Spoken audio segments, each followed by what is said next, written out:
Hello everyone, welcome back to our channel. तो आज हम लोग स्टडी करने वाले हैं क्लास 10th एसएसटी का और सिविक्स में, वो है पॉलिटिकल पार्टीज वाला चैप्टर। देखो पूरी राजनीति करने वाले हैं आज हम लोग। ये फुल चैप्टर आपका रिवाइज हो जाएगा। आपको बस इसको ध्यान से 15-20 मिनट जितना भी टाइम है उसमें सुनो और बस जाकर के एग्जाम के अंदर ऐसे बैठ जाना। आपको फुल मार्क्स मिलेंगे, जितने भी पेपर होगा बस 15-20 मिनट का टाइम है और आपका पूरा कंप्लीट हो जाएगा। तो चलो जल्दी से स्टार्ट करते हैं। अब देखो बेसिकली पॉलिटिकल पार्टीज क्या होती है, आपको ये तो पता है ना कि इंडिया के अंदर अभी रूलिंग पार्टी कौन सी है। जल्दी से बताओ कि बीजेपी है या फिर कांग्रेस है। अब देखो बहुत सारे बच्चे ऐसे होंगे जिनको यही नहीं पता। अब जिन्होंने कांग्रेस लिखा है उनके लिए तो भैया आरआईपी है, और जिन्होंने सही लिखा है उनके लिए बहुत अच्छा। सबसे फर्स्ट आता है हमारे पास में पॉलिटिकल पार्टी। अब ये पॉलिटिकल पार्टी होता क्या है, तो देखो बेसिकली आपकी क्लास होगी एक, ठीक है, आप सभी की एक क्लास है और आप सभी की क्लास में कोई ना कोई एक ऐसा लड़का होगा या फिर एक लड़की होगी जो कि पूरे काम करते हैं। जैसे कि क्लास के अंदर कब क्लास लगेगी और किस तरीके से क्लास में कौन सी लैब में जाना है और किस तरीके से करना है, मतलब जितना भी बाहर का काम है कि चौक लाना है, डस्टर लाना है, टीचर से डांट सुननी है, वो सब कुछ काम उसका होता है और हमें क्या होता है, हम उसके पीछे करते हैं। तो मतलब एक तरीके से क्या होता है कि वो हमारी पूरी क्लास का लीडर है। हमारी पूरी क्लास के अंदर जो भी होगा सेटिंग अरेंजमेंट वगैरह, वो जो भी आप क्लास मॉनिटर वाला काम होता है, वही जो काम होता है वही ये पॉलिटिकल पार्टी के अंदर होता है। इसके अंदर होता क्या है कि बेसिकली बहुत सारे लोग आते हैं और वो मिलकर के इलेक्शन करवाते हैं, जिसके बाद में कि वो गवर्नमेंट को चलाते हैं। ये होता है पॉलिटिकल पार्टी में। जैसे कि ये गांव होते हैं ना, अपने गांवों के अंदर देखा होगा कि जो सरपंच होते हैं उनके पास में पावर होती है कि किस तरीके की रोड बनेगी, क्या होगा, वो सब कुछ वहां पे सरपंच डिसाइड करते हैं। इसी तरीके से सारी जो गवर्नमेंट है उसमें उसी को ही पॉलिटिकल पार्टी कहा जाता है। तो बेसिकली पॉलिटिकल पार्टी की डेफिनेशन इस तरीके से रहेगी कि group of people come together to contest an election and hold the power in government, ठीक है। अब देन फिर उसके बाद में यहाँ पर आता है कंपोनेंट ऑफ पॉलिटिकल पार्टी। क्या क्या कंपोनेंट होते हैं इसके, बेसिकली 3 कंपोनेंट होता है। सबसे फर्स्ट आते हैं द लीडर्स, जो कि पूरी पार्टी को लीड करते हैं। देन फिर इसके बाद में आते हैं द एक्टिव मेंबर, जो कि उसके अंदर एक्टिवली पार्टिसिपेट करते हैं, पूरा काम है वो सब कुछ टैकल करते हैं। फिर लास्ट में आते हैं उसके फॉलोवर्स। तो 3 कंपोनेंट होते हैं पॉलिटिकल पार्टी के। अब इसके बाद में समझते हैं कि क्या फंक्शन होता है एक पॉलिटिकल पार्टी का, मतलब क्या करती है पॉलिटिकल पार्टी। तो सबसे फर्स्ट तो यहां पर ये आता है कि कॉन्टेस्ट एंड इलेक्शन करवाना उनका सबसे पहला काम होता है, और ये सेलेक्ट होता है कोई भी मेंबर ऑफ पार्टी से भी सिलेक्ट हो सकता है। देन फिर इसके बाद में यहां पर आता है कि पार्टी शेप पब्लिक ओपिनियन, और यहां पर जो भी जनता का आप बोल सकते हो कि नजरिया है उसको दिखाती है। जैसे कि आप लोगों ने देखा होगा कि बहुत बार हड़ताल होती है कि गैस जो है उसकी प्राइसेस बढ़ गई हैं, इस तरीके से पेट्रोल की प्राइसेस बढ़ गई हैं। तो बेसिकली पार्टीज का काम होता है कि जो पब्लिक ओपिनियन है उसको एक तरीके से सही दिशा के अंदर लेकर के जाए। And parties put forward policies and programmes, और यहाँ पर ये जो भी पॉलिसीज होती हैं, जैसे कि आपने देखा होगा सुकन्या हो गया, और उसी के साथ में जो प्रोग्राम है जैसे मनरेगा हो गया, ये सब जो पॉलिसीज और प्रोग्राम है ये सब काम होते हैं एक पॉलिटिकल पार्टी के। अब उसके बाद में जैसे कि एग्जांपल के तौर पर ये है कि एक है पार्टी ए जो कि हमारे बंटी की पार्टी है, और फिर एक है पार्टी बी जो कि हमारे चिंटू की पार्टी है। अब ये जो बंटी वाली पार्टी है, ये जब इलेक्शन थे, इलेक्शन से पहले बोलता है कि आप हमें ही जिताना, हम आपके लिए एक बहुत ही अच्छी रोडें बनाएंगे, ट्रांसपोर्ट करेंगे, पानी की फैसिलिटी लाएंगे। ये सब कुछ जो वादे होते हैं ना, झूठे वादे करते हैं, बहुत सारे ऐसे झूठे वादे करते हैं, तो वो है बंटी की पार्टी। और एक है यहाँ पर पार्टी बी जो कि चिंटू की पार्टी है। अब चिंटू बोलता है कि मैं बहुत ही अच्छी एजुकेशन दूंगा, लेकिन उसी के साथ में बोल देता है कि मैं फोन टू स्टूडेंट्स भी दूंगा, मतलब सभी बच्चों को फोन दूंगा। तो आप बताओ कि आप किसको वोट दोगे। एक तो वो एजुकेशन दे रहा है और उसी के साथ में फोन दे रहा है आपको। लो चलो मैं बोल देता हूं कि आईफोन दे रहा है आपको। आईफोन कौन सा दे रहा है भैया, 14 प्रो मैक्स, ठीक है, 14 प्रो मैक्स। कितना वाला दूं, 512 GB दिलवा देता हूं, चलो ठीक है। अब इसको वोट कौन नहीं देगा, जल्दी से कमेंट में बताओ कि भैया मैं तो है ना चिंटू को वोट नहीं देने वाला, जल्दी से बता दो कि कौन है सर। तो सभी के वोट मेरे को पता है, स्टूडेंट्स में मिलेंगे इसको। तो भैया बेसिकली मेरे को बताने का मतलब ये है कि इस तरीके से इलेक्शन होते हैं जिसके अंदर कि वो वादे वगैरह किए जाते हैं, तो वो होता है यहाँ पर कि पॉलिसीज वगैरह रखते हैं कि हम ये करेंगे वो करेंगे। देन फिर इसके बाद में यहाँ पर नेक्स्ट आता है कि पार्टीज जो होती हैं, party form and run government. Basically parties का काम ये होता है कि ये बनाती भी गवर्नमेंट को है और उसको चलाती भी है गवर्नमेंट को। And party recruit the leaders, मतलब कि लीडर पार्टी खुद चुनती है।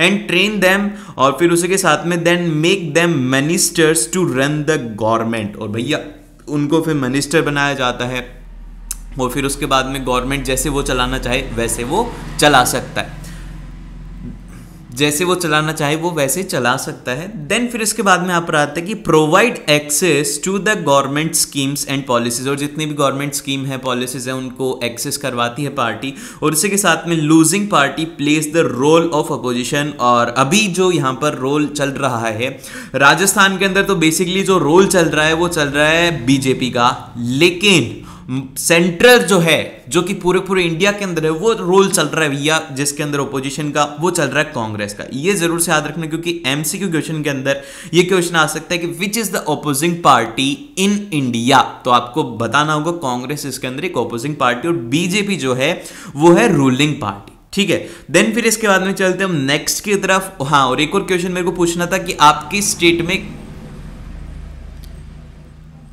हाँ, और मेरे को एक और क्वेश्चन पूछना था कि आपकी स्टेट के अंदर कौन सी पार्टी है, आप एक बार उसका अगर नाम बता पाओ तो बता देना। देन फिर इसके बाद में चलते हैं हम कि इंपॉर्टेंस ऑफ पॉलिटिकल पार्टी। अब ये पॉलिटिकल पार्टी आखिरकार जरूरत पड़ी तो पड़ी क्यों, और ये यहाँ पर है सबसे ज्यादा इंपॉर्टेंट मुद्दा है। ये मुद्दा इंपॉर्टेंट भी है और उसी के साथ में इसमें से 3 नंबर का क्वेश्चन आ सकता है या फिर इसमें से 5 नंबर का क्वेश्चन आ सकता है, तो इसको ध्यान से देखना। बेसिकली यहां पर ये होता है कि जैसे कि आप देख सकते हो कि अगर मान लो कि नहीं होता कोई भी, मैं बोल रहा हूं कि कोई भी पॉलिटिकल पार्टी नहीं होती, कोई भी गवर्नमेंट नहीं होती, कुछ भी नहीं होता, हर एक इंसान अपने अकॉर्डिंग चलता रहता, तो होता क्या कि आपको क्लास का एग्जांपल लेकर के समझो, आपकी क्लास के अंदर है 30 स्टूडेंट। अब 30 स्टूडेंट जो है ना वो अलग अलग अपनी राजनीति कर रहे हैं। जैसे कि हमारा चिंटू बोल रहा है कि मैं तो फोन बांटूंगा, उसी के साथ में बंटी बोल रहा है कि मैं ये करूंगा वो करूंगा, सभी के अपने अपने अलग अलग ओपिनियन है। कोई तो ये भी बोल रहा है कि मैं सभी को जगवार दे दूंगा। मतलब ऐसे कोई भी रूल एंड रेगुलेशन नहीं रहेगा, ना ही यहाँ पे ये होगा कि किसको इलेक्शन में लड़वाना है, कौन जीतेगा कौन, क्योंकि हर कोई एक लीडर बनना चाहता है भाई। तो इसीलिए यहां पर होता है कि एवरी कैंडिडेट, अब यहां पर यही बात इसमें लिखा हुआ है कि every candidate can be able to make any promises to the peoples for winning. और ये जैसे कि मैंने कहा कि मैं सभी स्टूडेंट्स को जगवार दिला दूंगा, ऐसे कुछ भी फॉल्स प्रोमिसेस कर सकता है। And no major change will be observe, और कोई भी ऐसा मेजर चेंज होगा नहीं, ऐसी सबको लगा कि अरे सब फेकू चंद है। ठीक है, और उसी के साथ में every candidate in the election will be independent without party, और हर एक जो हमारा कैंडिडेट है वो अपने आप अपनी मस्ती में मस्त रहेगा, उसको कोई मतलब ही नहीं है पार्टी के। ठीक है, तो इसीलिए यहां पर एक पॉलिटिकल पार्टी जरूरी होती है। And no one would be responsible, ये सेकंड पॉइंट आता है कि no one would be responsible for the, मतलब कि टू लुक ऑफ,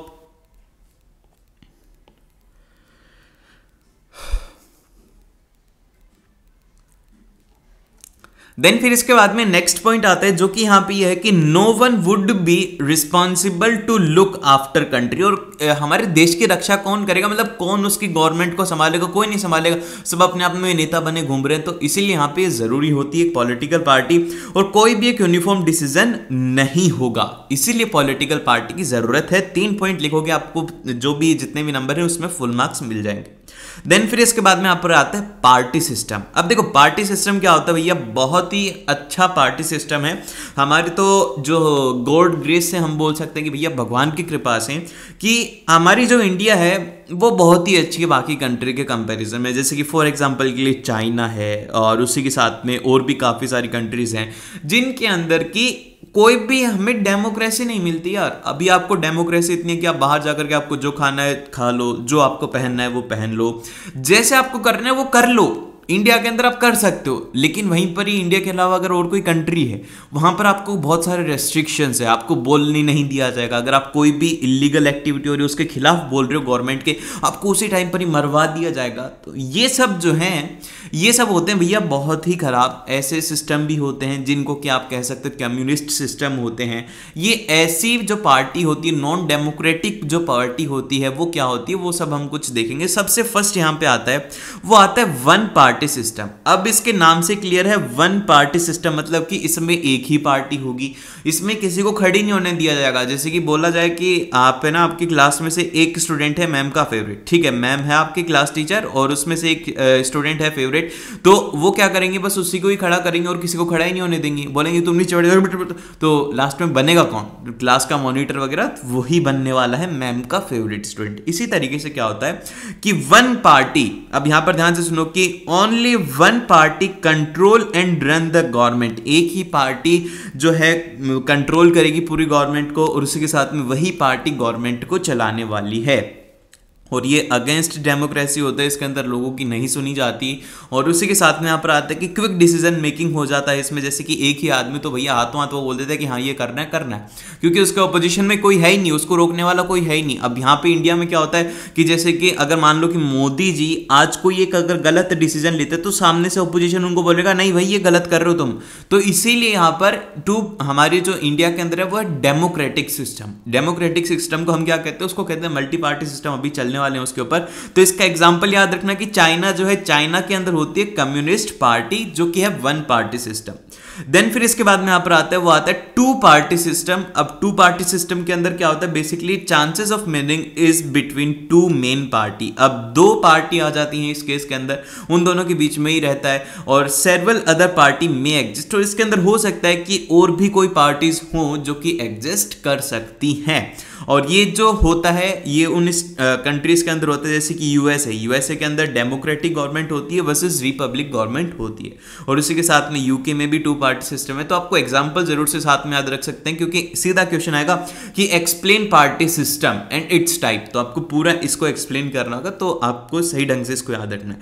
देन फिर इसके बाद में यहाँ पर जो लास्ट पार्ट आता है इसका, वो आता है मल्टी पार्टी सिस्टम, जो कि भैया बेसिकली फेयर चॉइस होती है और उसी के साथ में ये एक डेमोक्रेटिक जो होता है विजन, उसके लिए यहाँ पे काम में लिया जाता है। इसके अंदर क्या होता है कि more than two parties compete for the power, colonization of a government is form. और फिर उसके बाद बेसिकली दो पार्टी आएंगी या फिर दो से ज्यादा पार्टी आएंगी, फिर उसके बाद में उनके बीच में इलेक्शंस होंगे। आपने देखा होगा कि इसको वोट दें, हमें इसको ही वोट दे करके जिताना है। तो बेसिकली वहां पर क्या होता है, वहां पे होता है मल्टी पार्टी सिस्टम, जो कि है इंडिया के अंदर।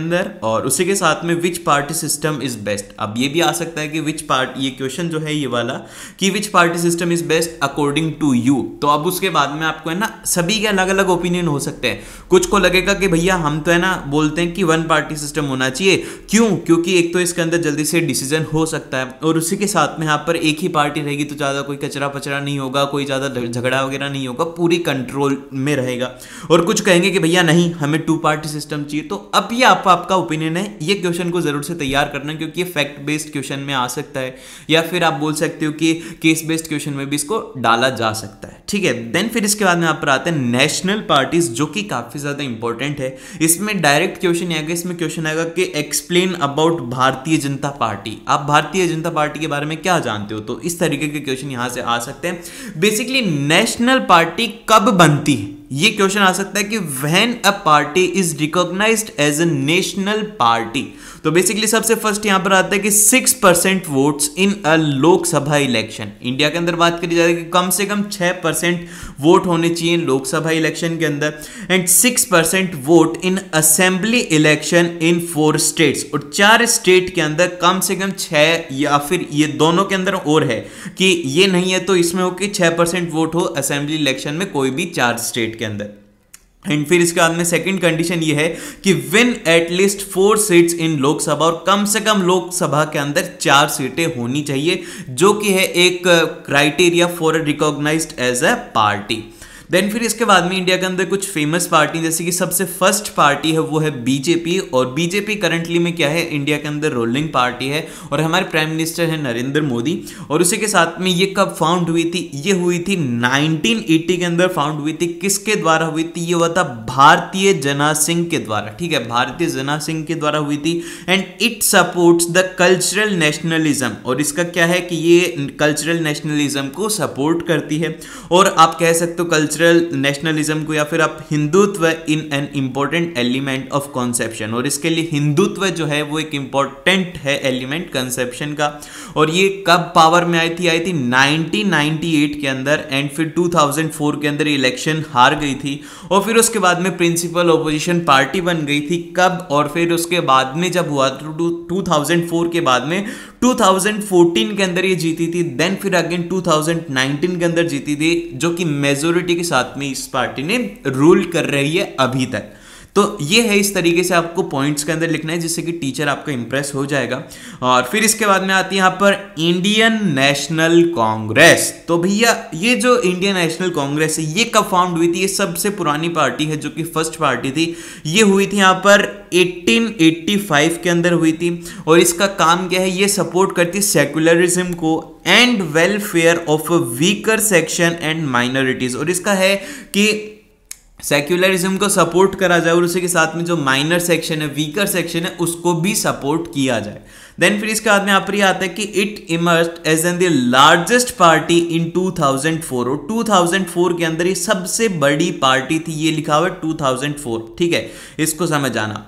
देन फिर इसके बाद में क्या हुआ था कि 145 सीट इसने जीती थी लोकसभा के अंदर। फिर 2014 के अंदर क्या हुआ कि ये इलेक्शन हार गई थी और ये मेन अपोजिशन पार्टी बन चुकी थी लोकसभा में।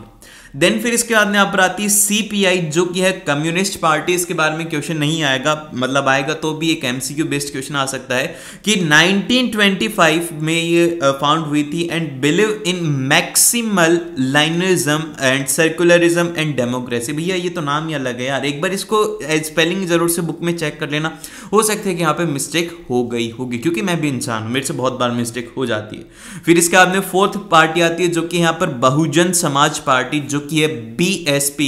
इसको फाउंड करा गया था 1984 के अंदर, और जो इसके लीडर थे वो थे कंची राम, इसके लीडर थे। And it stand for the cause of securing the interest of Dalits and Adivasi. और इसका ये क्या था कि जो दलित्स और आदिवासी हैं उनको लिए सिक्योर करने का काम इस पार्टी का था।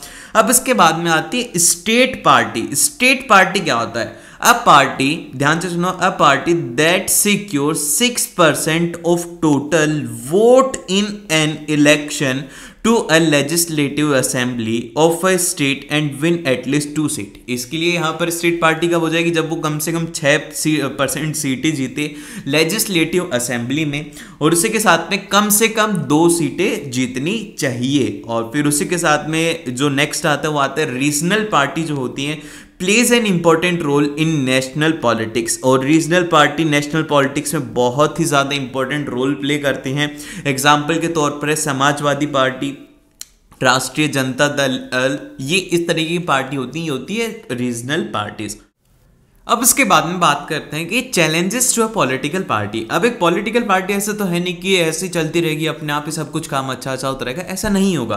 तो अभी क्या क्या चैलेंजेस आ सकते हैं? तो बेसिकली सबसे फर्स्ट यहाँ पर आता है कि lack of internal democracy within party. भैया पार्टी के अंदर ही डेमोक्रेसी नहीं होती, बाहर होती है लेकिन अंदर नहीं होती। अंदर तो पूरी दादागिरी चलती है, मनमानी चलती है अपने आप की, ये है। फिर सेकेंड पॉइंट आता है कि डायनेटिक सक्सेशन। अब डायनेटिक सक्सेशन होता क्या है कि parties do not open their procedure for functioning. यहां पर कोई भी पार्टी अपनी फंक्शनिंग को नहीं बताती, और आपका एज ए डेमोक्रेटिक सिटीजन पूरा हक है कि आप उस पार्टी से जाकर के कह सकते हो कि भैया हमें दिखाओ कि तुम काम कैसे कर सकते हो, ये आपका अधिकार है, आप जाकर के बोल सकते हो। तो ये वो नहीं करती है। फिर सेकंड यहाँ पर आता है कि money and muscle powers are used during election. आपने देखा होगा कि कई बार ऐसी जगह पे आता है कि आप 1000 के अंदर अपना वोट दे दो, या फिर उसी के साथ में कई बार दादागिरी भी करी जाती है, किसी को वोट देना अगर नहीं दोगे तो पिटाई हो जाती है। ये सब कुछ भी फेस किया जाता है। उसी के साथ में party does not offer meaningful choices of voter, और ये भी हो सकता है कि अच्छी मीनिंगफुल चॉइसेस वोटर्स को ना दे, तो ये भी एक प्रॉब्लम है। देन फिर इसके बाद में यहाँ पर आता है कि steps taken to reform the political parties. अब क्या के स्टेप्स लेने चाहिए जिससे कि पॉलिटिकल पार्टीज को वापस से सुधारा जाए। सबसे फर्स्ट है यहाँ पर कि एंटी डिफ्लेक्शन लॉ। अब ये लॉ क्या कहता है कि the constitution was amended to prevent elected MLAs and MP from changing the party. इनका कहना यह है कि भैया आपने देखा होगा कि कई बार क्या होता है कि कोई पार्टी छोड़ करके दूसरी पार्टी में चला जाता है। पहले वो मान लो कि कांग्रेस में था जब तक वो जीत रही थी, लेकिन अब बीजेपी जीत रही है तो वो क्या कर रहा है कि अब मैं तो इसमें जाऊंगा, तो ये रोकना, ये इसका लॉ हो गया। फिर सेकंड यहां पर आता है कि supreme court pass an order to reduce the influence of money and criminals, और यहां पर सुप्रीम कोर्ट ने एक ऑर्डर पास करा है कि भैया लिमिटेड अमाउंट के अंदर तो पैसा खर्च होगा और उसी के साथ में क्रिमिनल्स वगैरह इन्वॉल्व होंगे तो उनको जेल वगैरह होगी, ऐसा कुछ है। देन फिर यहां पर आता है कि इलेक्शन कमीशन जो है passed an order of making it necessary for the political parties to hold their organisational election and file their income tax return. और भैया जो हमारी इलेक्शन कमीशन उन्होंने कहा है कि भैया ये सब कुछ नेसेसरी रहेगा कि तुम कितना इनकम टैक्स कर रहे हो, किस तरीके से तुम्हारी ऑर्गेनाइजेशन काम कर रही है, ये सब तुम्हें हमें सबमिट करना होगा। देन फिर इसके बाद में यहां पर आते हैं कि suggestion that should be implemented, क्या क्या सजेशन ऐसी हैं जो कि इंप्लीमेंट होनी चाहिए। सबसे फर्स्ट है यहां पर कि a law should be made to regulate the internal affairs of a political party, एक पॉलिटिकल पार्टी के इंटरनल अफेयर्स को रेगुलेट होना चाहिए, मतलब पूरा पूरा लॉ होना चाहिए कि ये सब करना है, ये सब नहीं करना। फिर सेकंड यहां पर आता है कि it should be made mandatory for the political parties to reserve the minimum number of seat women candidates. ये एकदम से सही पॉइंट रहा कि वुमेन कैंडिडेट्स के लिए एक सही जो सीट का नंबर होना चाहिए। तो ये था बस आज की वीडियो में। अगर आपने इसको अभी तक देखा है तो 536 जरूर से कमेंट में करना। सभी लोगों को कंफ्यूजन होता है कि क्या नंबर है, लेकिन आपने अभी तक देखा तो आप ये कमेंट कर सकते हो। और उसी के साथ में नेक्स्ट वीडियो के अंदर आपको मिलेगा आउटकम्स ऑफ डेमोक्रेसी, तो उसके लिए सब्सक्राइब करना बनता है।